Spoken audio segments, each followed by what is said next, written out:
Y a-t-il un pilote dans l'assiette? Anne, bonjour. Bonjour Charlotte, bonjour à tous. Je suis ravie d'être là avec toi parce qu'on va parler du cheesecake. Vous l'avez entendu, hein, chers auditeurs et auditrices, dans le nouveau générique de la chronique. Et quand il a monté le nouveau générique, écoute, j'arrêtais pas de chanter. Mon mari devenait dingue parce qu'en plus je connaissais pas toutes les paroles par cœur, donc je me contentais de chanter cheesecake, munching on a cheesecake, munching on a cheesecake. Cheesecake. Non, mais moi aussi, elle m'est vraiment restée dans la tête. J'ai découvert d'ailleurs, grâce à toi, cette chanson de Louis Armstrong. Mais oui, tout à fait, une chanson qui date de 1965 ou 66.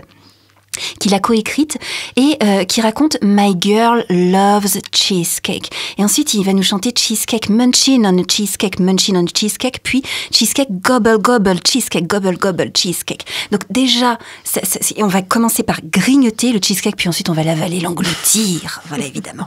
Donc il nous raconte que sa chérie est folle de cheesecake, qu'il lui en apporte et qu'il est très bien reçu, figure-toi. Voilà un conseil pour vous, chers auditeurs, auditrices, si vous voulez faire plaisir à votre conjoint ou conjointe. Formidable. Voilà.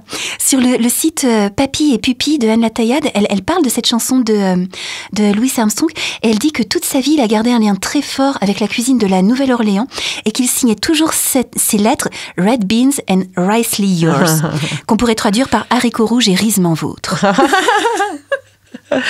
Eh bien, je ne savais pas qu'il avait cette appétence. Tout à fait. Hein, comme quoi, tous les arts se mêlent bien ensemble. L'un inspire l'autre. Tout à fait. L'un enrichit l'autre et c'est que du bonheur. D'où nous vient le cheesecake ?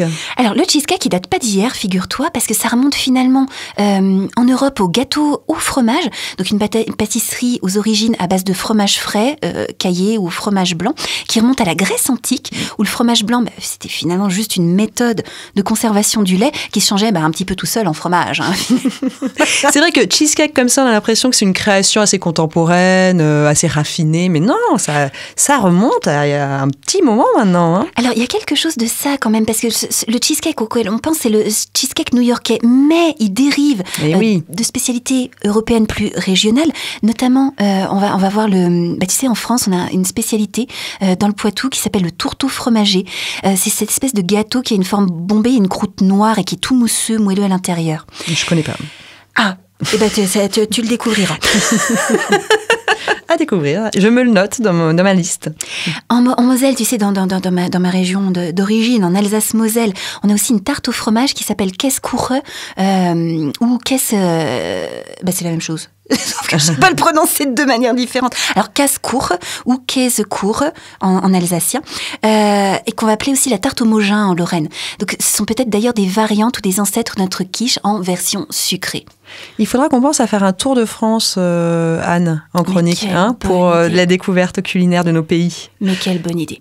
Du coup, le cheesecake auquel tu penses et que chante Louis Armstrong, c'est le cheesecake des États-Unis qui a été importé par les immigrants allemands, anglais, donc plutôt eux à Philadelphie, et plutôt par les immigrants juifs et italiens à New York. Voilà, donc on a toute l'historique de cette recette. Alors, quelle est la recette originale à laquelle on pense, celui de New York ? Alors, pour faire un cheesecake new-yorkais, il faut mélanger un fromage à la crème qu'on appelle le cream cheese, qui est un fromage industriel qui a été créé dans la région de Philadelphie, qui a une texture de mascarpone. Alors le mascarpone, c'est une crème caillée par acidification. Alors il n'y a pas toujours de la fermentation, mais des fois c'est par acidification fermentaire, et qu'on va égoutter. Du coup, on a une texture très épaisse et onctueuse.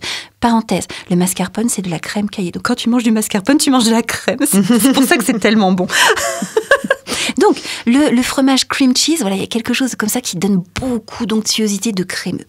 Ce cream cheese, tu vas le mélanger avec des œufs, avec du sucre et plus ou moins des parfums qui peuvent être traditionnellement vanille ou citron. Ce mélange, tu vas le déposer au-dessus d'une croûte que tu vas former avec des miettes de biscuits qui sont souvent liées avec du beurre fondu. Quel type de biscuit ? Alors, ça peut des digest, les biscuits digest, des petits beurres, des choses comme ça. Plutôt, des biscuits tout simples à la base. Okay. Voilà, tout à fait. Donc, tu fais ta croûte que tu mets au fond de ton moule. Alors, souvent, c'est un moule, qu'on appelle ça à charnière, pour faciliter le démoulage. Moi, j'utilise souvent un cercle à pâtisserie, donc il n'y a pas de fond au fond. Je pose sur une plaque de cuisson avec une petite feuille de papier cuisson. Et on les imbibe pas, ces biscuits, pour qu'ils se lient entre eux ? Non. Okay. Tu les as liés avec de la matière grasse fondue, souvent du beurre. Après, ça peut être de l'huile de coco ou ce que tu veux. Et donc, il va y avoir ensuite cette cuisson au four qui va faire surtout que la crème mélangée avec les œufs au-dessus va prendre. Eh oui. Voilà. Tu le sers ensuite normalement avec un coulis de fruits rouges, c'est le plus classique.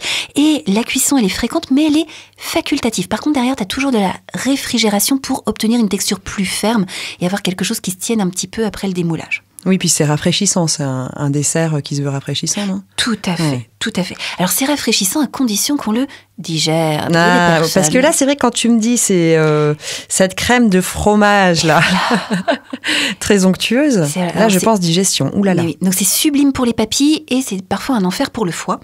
Donc on va vous proposer des variantes. Ah, qui peuvent être plus tu as une digestes. astuce ? Mais bien sûr. Mais oui, mais tout va bien, tout le monde va pouvoir en manger. Absolument. Donc Alors, on peut adapter un peu tous ces ingrédients. mais bien sûr, tout à fait. Alors déjà, ce qui est rigolo, c'est de varier les biscuits. Bah oui. Et moi, mon cheesecake préféré, il est sur base de spéculoos. Parce que tu es gourmande, Mais je Anne. suis très gourmande, j'aime les très très bonnes choses. Donc, petit biscuit spéculoos, une petite crème à peine sucrée, comme c'est encore un peu d'acidité au-dessus. Et tu sers avec un coulis de cerise à nouveau, bien rouge, bien vive, bien acidulé. C'est une splendeur. C'est terrible ce que tu nous fais, Anne. Je sais. Donc, sur un fond de spéculoos, tu peux aussi mettre une crème au café parce que ça va se marier très très bien. Donc, tu peux aromatiser ta crème avec plein de saveurs différentes. On va en reparler juste après. Je voulais vous parler d'une version digeste du cheesecake parce que moi je fais partie de ces pauvres mangeurs pas complètement libres de faire tout ce qu'ils veulent mais libres d'adapter à leur capacité digestive qui ne digèrent pas la version originale. Donc moi j'ai fait un cheesecake, vous retrouverez la recette sur le blog des mangeurs libres, on vous met le lien en podcast. Un cheesecake que j'ai parfumé à la fleur de sureau avec un petit cœur de rhubarbe et une marmelade de fraises. Donc, j'ai amalgamé des petits biscuits parfumés au citron avec de l'huile de coco fondue. Donc déjà, on reste sur du végétal. Tu vois, on n'a déjà pas mis le beurre. Donc déjà, le foie, il dit « Ah, déjà ça ». Ensuite, tu vas utiliser un fromage frais que j'ai rendu plus consistant, non pas par une cuisson avec des œufs, mais par un gel d'agar-agar. Donc à la place des œufs, Exactement, exactement. Donc l'agar-agar, on est toujours sur du végétal, ça reste très digeste. En plus, je ramène pas de graisse, c'est intéressant.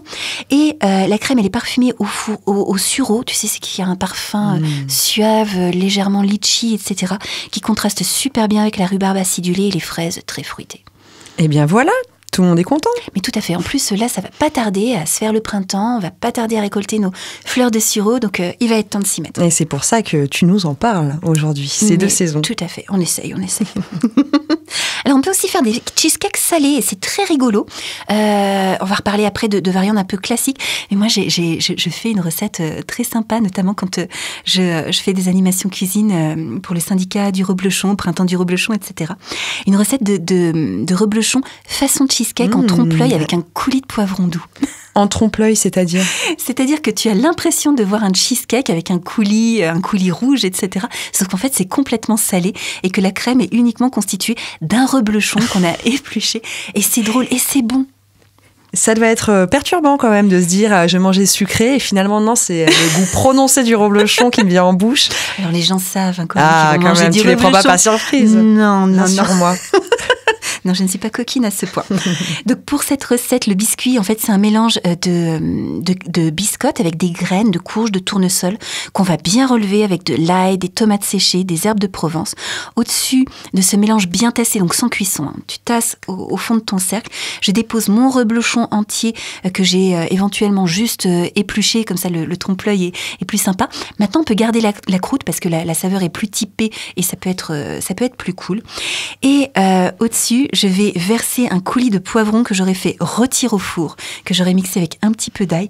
Et tu as des parfums de Méditerranée. Et a priori, comme ça, avec le reblochon, tu dis « Oh là, reblochon Méditerranée ». Ah, si. Et bien, c'est splendide. Ah si, ça sonne. Non, mais là, ça y est, tu m'as convaincue. Ça a l'air délicieux. Alors, il y a un joli livre aux éditions Terre Vivante de Virginie Kéan qui s'appelle Cheesecake du Jardin. Vous allez pouvoir retrouver plein de variantes absolument sublimes. Des cheesecakes salés, notamment avec une crème vert petit pois parfumée à la menthe, une crème au fromage bleu associée à des figues fraîches, une crème aux carottes à l'indienne avec du lait de coco qui ont l'air vraiment merveilleux, avec un petit peu de cumin, évidemment. Et t'as des versions sucrées très sympas, chocolat menthe, thym pêche, ça il faut absolument que j'essaye, ou citron cassis. Donc il y a vraiment tellement moyen de s'amuser avec les cheesecakes et on serait tellement heureux que nos auditeurs nous envoient leurs astuces. Mais oui, allez chiche. Essayez donc une recette de cheesecake ou inventez-en une et vous nous envoyez tout ça à Radio Alto, à l'adresse contact@radioalto.info. Du cheesecake new-yorkais à la création du façon reblochon local. Voilà une formidable chronique que tu nous as offert aujourd'hui, Anne. Merci beaucoup. Oh, j'ai eu tellement plaisir à voyager avec vous. Mais oui. Et on se prépare donc ce tour de France des recettes typiques de notre pays. Ce serait formidable de faire ça ensemble. Ok, oui, avec bonheur. Je pense qu'on commencera par la Lorraine. Je ne sais pas pourquoi. On se retrouve la semaine prochaine pour une nouvelle chronique. À bientôt. Avec bonheur.